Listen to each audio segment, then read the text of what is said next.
akhirnya ngelaporin salah satu orang namanya pesulap merah, dan kamu ngebahas masalah itu di podcast No kamu. way. Serius. Oh my goodness, Iya. gue nggak tahu. Oke. I'll be honest. Minggu lalu gue banyak banget minum Pocari Sweat, bukan karena lari, karena gue kena tifus.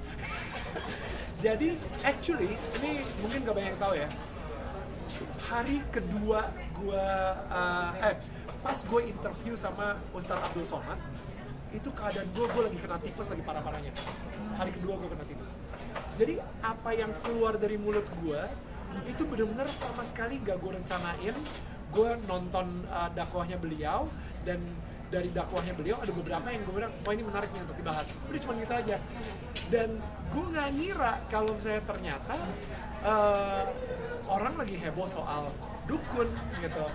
Tapi gue dan UAS sama-sama setuju sih tentang apa yang kita bicarakan di konten Daniel Tetangga Kamu soal perdukunan tersebut. Kenapa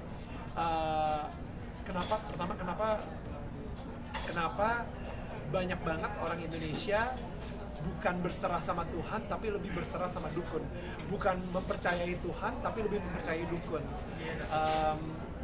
Dan gue pengen membuat orang sadar gitu bahwa kenapa nggak kita bergantung sama Tuhan dan kasih sayangnya Tuhan daripada kita bergantung sama manusia yang mungkin tidak menggunakan kuasa dari Tuhan gitu. Jadi ya itu sih kalau misalnya dari kacamata gue gitu ya. Dan UAS sendiri lebih frontal, saudara sekalian ya. Dia bilang kayak dukun ditangkap aja semuanya. Wow, bahaya itu UAS. Tapi ya udah kalau misalnya ada yang ngomong deh, nggak ada yang komplain kayaknya. Kayak gitu. Dan lo memutuskan untuk tidak di-cut, padahal UAS sendiri benar nggak apa-apa kalau mau dipotong aja. Ya. Karena itu tadi ya, karena pengen biar orang pada tahu gitu. Karena gue pengen orang, kita ini gini deh, kita ini negara Pancasila. Sebagai orang Indonesia yang baik dan benar, itu harusnya mengikuti sila pertama, ketuhanan yang Maha Esa. Jadi kalau misalnya lu lebih percaya dukun dan bukan lebih percaya Tuhan, berarti lu bukan orang Indonesia yang baik dan benar. Lu harus percaya banget dan bergantung sama Tuhan, karena sila pertama kita ketuhanan yang Maha Esa. Jadi untuk menjadi orang Indonesia, ya sudah seharus dan sepantasnya percaya sama Tuhan yang Maha Esa.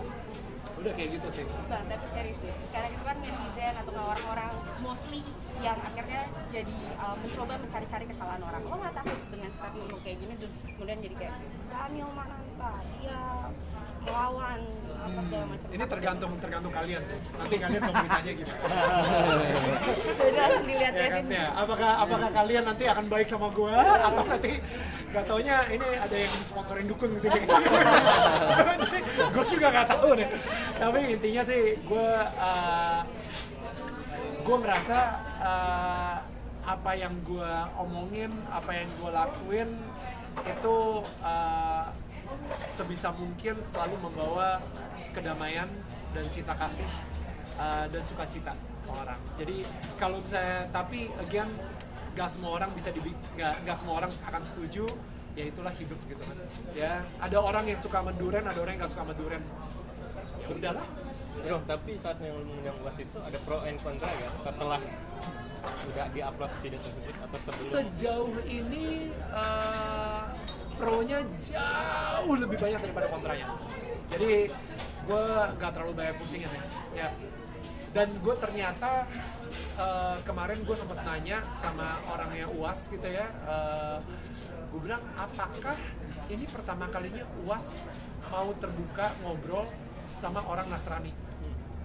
Dan dia bilang iya. Jadi ini sebuah bentuk, mungkin gue di sini pengen bilang, inilah cara bertetangga yang baik. You know, inilah cara kita sebagai orang Indonesia bertetangga yang baik. Kadang-kadang apapun yang media ngomong tentang tetangga kita, udahlah, kita nggak usah pikirin, kita langsung ngomongnya sama orangnya. Kita ajak ngobrol, kita ajak ngopi, kita ajak ngeteh, kita ajak ngobrol bareng, dan ternyata banyak kok perspektif yang sama yang gue sendiri juga suka dari beliau.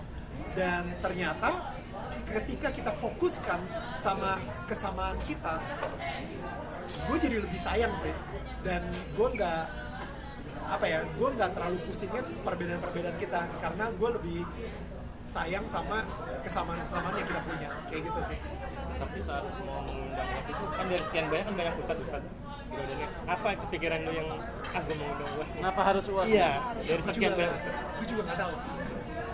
Tiba-tiba ya hati gue tergerak untuk mengundang UAS dan beliau sendiri juga mau, kayak gitu. Jadi di Jakarta kan ya? Berarti yang kayak stigma-stigma yang orang dikit, yang stigma UAS begini ini pas lu ajak undang itu lu kayak merasa tidak seperti yang orang bayangkan, lu sendiri diterima dan ya obrolannya enak gitu ya. ya maksudnya lu bisa ngeliat di nonton langsung aja gitu. Ketika lu nonton langsung, I think lu sendiri yang bisa menghakimi itu sih. Apakah dia real atau enggak, apakah obrolannya enak atau enggak, ataukah dipaksa atau enggak, atau emang bener kita cair banget dan kita enjoy dialog kita gitu. So itu tergantung dari lo. Nanti lu salah netizen yang komentar juga kayak. Lupa, apakah dia ada 5 part pertanyaan terakhir atau 5 part gitu ya, dan itu semuanya gue tonton. Oh really? Ya, Padahal part 5 nya belum keluar. berarti part 4. Gue nggak tahu, gue lupa Hari 4 ini atau 5. jam 4 tayang. Oke. Nah, terus di situ ada jokes lo sama UAS yang bilang, "Ya, sekarang Daniel Mananta dapat hidayah apa segala macam." Itu jokes yang kamu bikin sendiri. Sumpah. Dan itu kemarin bakal jadi Viral. headline kan. Ya, terus Akan jadi pertanyaan. sorry. Lo bakal bilang ketika UAS bilang radikal, lo bilang, "Ya, oke, gue radikal." Itu jokes kan. Tanggapanmu sendiri? Radikal bebas. Radikal bebas ya. Makanya muda terus gitu. Iya. Oke. Tanggapanmu sendiri seperti apa? Pasti tahu bakal itu jadi headline. Really? Iya. Really? Oke. Soalnya banyak juga netizen yang komen-komen kalau keadaannya tuh dapat hidayah Iya. begini, jadi tanggapan kalian tuh gimana? Oh, oke. Setelah ngobrol sama UAS. Well, maksudnya dapat hidayah itu artinya apa ya? Karena setelah ngobrol sama UAS, jadi kan banyak katanya ada Hikmah. riset, Kalau bahasa Mualaf gitu. Iya. Langsung berpanah ya. Muter-muter langsung ya. Sejauh ini gue ngeliat netizen sangat menghormati banget gue untuk ngobrol dengan UAS gitu. Gue mempunyai prinsip seperti ini. Cowok sama cewek sahabatan, suka nonton bareng, suka makan bareng, suka ngobrol bareng, suka teleponan bareng.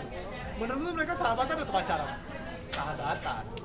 Tapi orang-orang sekitarnya bilang, wah ini pasti pacaran, nggak mungkin lah. Nggak ada tuh cowok sama cewek bisa temenan bareng abis itu nggak pacaran, ya kan? Ngomongnya kayak gitu kan. Nasrani ketemu Ustadz. Wah tuh Nasrani pasti mualaf tuh. Gak mungkin dia ketemu, ya kan? Ya udahlah, itu anggapan orang gitu. Sekarang ini kan kalau soal masalah keyakinan, soal masalah masalah gue dengan keyakinan gue, itu basically gue sama Tuhan, kayak gitu. Itu urusannya gue sama Tuhan. Jadi netizen boleh berbicara dan ngobrol dan lain-lain gitu. Dan gue sendiri juga sangat menghormati mereka juga. And ya udah, I love it, gitu aja. Oke. Thank you.